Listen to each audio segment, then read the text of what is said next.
is socialising and the importance of socialising your dog, but socialising your dog in a way that actually is social. I think socialising is probably the most misunderstood word in dog training. And actually what we're doing isn't socialising them at all. It's setting them up to have problems later on. But we think it's socialising. So two dogs just play fighting is not socialising. The way in which they greet each other and talk to each other may or may not be socialising. If I met you on the street, said, oh, hello, and then grabbed you and wrestled you to the floor, you would probably not think I was a very social person. You'd probably call the police. It wouldn't be social, would it? But this is what we do with our dogs. My dog meets your dog, and straight away my dog is jumping all over your dog to say hello, and your dog thinks, I don't even know this guy. Why is this happening? You then feel obliged to let it carry on because we're supposed to socialise them. But actually what your dog is learning is A, not to trust you because you're not keeping him safe, and B, not to trust other dogs. So what I've got is some people who are very kind are going to kind of demonstrate what is or isn't socialising. Obviously we're going to make sure that it's safe, so we're only going to use dogs who already know each other. So if I can just get you out here, ladies. Now these two dogs know each other already and they're already very good friends. But what I saw happening in the last class, I thought we might be able to demonstrate, was this one was jumping all over this one, who was saying, actually, I'd rather be focused on my mum. See, that is not social, is it? That's not socialising. I've tried it, believe me, it doesn't work. So for this dog is saying, actually, I just want to be left alone. And this one is saying, no, I want us to interact now. And what I would do? So you see, he almost lost his tail then. And this dog is being friendly, you can say, but the next thing he snaps at her and says, let go of my tail. That's not pleasant. So what's happening now is what should be happening. This dog is learning at this moment, the most important person in the world is my owner. And this dog is learning the same. For me, socializing is a meet and greet. They say hello to each other, and that is done. As soon as we start to compel them to spend more time together, it starts to become less and less social. One of the reasons why most people don't have a dog that will recall in the park is because it's become obsessed with other dogs. Instead, what we should be encouraging the dog to do is be obsessed with me. You're my dog. And you see now, as soon as the owners start working with the dogs aren't interested in the other dogs anymore. They're interested in their own. Now, if you try and bring her closer, then you stay right where you are. That's fine. So see what happens now, even though she now has the opportunity to interact with the other dog, she says, no, actually, I'd rather interact with you.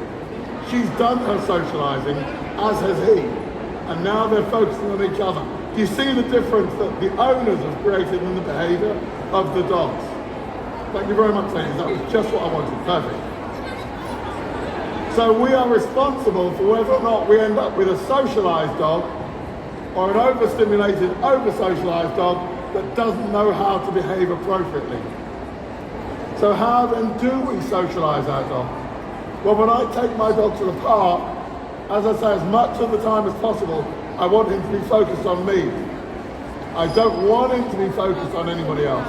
I don't want him to be focused on other dogs, because then I'll have a dog who doesn't recall. Now, if you think about things like dog theft, some of you may have seen there was a show on a couple of months ago where they were interviewing some dog thieves. And they said one of the things we're really grateful for is that today's owners encourage their dogs to take food from strangers. They encourage it. And they say what it means is now, whenever we want to steal a dog, all we have to do is offer it some food.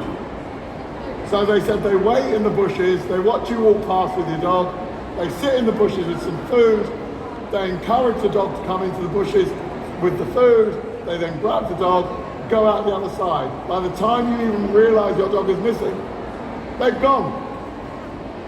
So, all of you who are parents, and all of you are children of parents, will have taught your children or been taught by your parents not to take sweets from strangers. Anybody have a parent who encouraged them to take sweets from strangers? Yeah, if a stranger offers you some food, take it. None of you. Your parents encouraged you to interact only with people that it was appropriate to interact with, and everybody else was a stranger. Yet with our dogs, we do the exact opposite. We encourage strangers to feed them. We encourage strangers to stroke them. And then we're surprised that they run off to strangers. So for me, if anybody asks if they can stroke my dog, unless I know you, the answer is no. And I think we need a whole cultural change in this country that stops us from setting our dogs up to be stolen. If I come up to you and go, what a lovely little dog, can I stroke him? You would probably, like most people, feel a bit self-conscious to say no. So you say, okay. And you let this stranger stroke your dog. But here's the slant I want you on that. I want you to imagine you're not out with your dog, you're out with your 6-year-old daughter. And I go, what a beautiful little girl. Can I touch her? So your immediate answer was no. And if I then said, I don't want a little touch, what's the chance of you go, oh, go on then? You know, exactly, you're going to assault me. You're not just going to politely say I'd rather you didn't. You're going to assault me and call the police. Why don't we see it that way with our dogs? You're not supposed to touch my dog. Now, if I met you and I knew you and I saw you on the street, I would invite my dog to go and say hello to you. But I want him to think of everybody else as a stranger. And so I end up with a dog who people call him and go, God, he won't even look at them. He says, I don't know you. But if I introduce him to somebody, he'll go and say hello. Similarly, don't let people feed your dog. Genuinely, I had a guy who became my client because his previous dog, some random guy had come up to him, he'd just come out the park, made a fuss of his dog, and then asked if he could give the dog a treat. And do you know what happened? 4 hours later, that dog was dead. Now, you've all heard the stories of people who put poisoned sausages and hot dogs with all sorts of slug pellets and things in them, and they scatter them around parks for people's dogs to eat. Well, this man doesn't want to hope some dog eats it. He wants to know a dog ate it, and he wants to know which dog.